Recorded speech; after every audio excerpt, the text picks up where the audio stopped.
وضعیت صحی استاد مشکل داشت، وضعیتش خراب بود. فسان پیدا کرد در ایران، کم کم پیدا کرد. باز وقتی که اینجا آمد عملیات میدیش بود، ایران با سپری کرد 7-8 روز در شفاخانه که گلوبال میگه در اینجا تیر کرد. فقط یک شو بازم دکترها گفتن که وضعیت تو صحتیاب شدی، میتونی که بری خانه تان.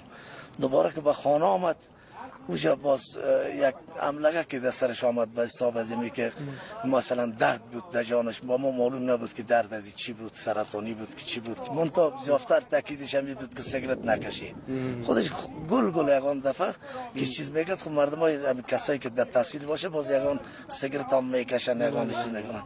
همین بود که بعد وقتی چیز که دوباره به طرف شفاخانه بردیمش، یکی دو روز بود باز برای من یک وصیت کرد که برادر یک کمی پیش آمدم.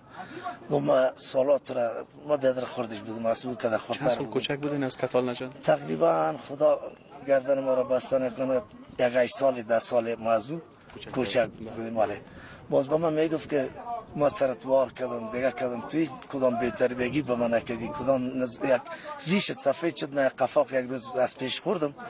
باز مرا میریدم شفاخانه که تلویز گوشت پیش برم، گوشت خود پیش بردم.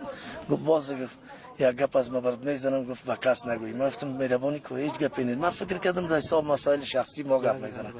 وقتی که گوشت خود پیش کردم گفت که بیبی ما از دنیا میرم، من درد مرا من میفهم که درد مرا اعلان میتم، من میرم.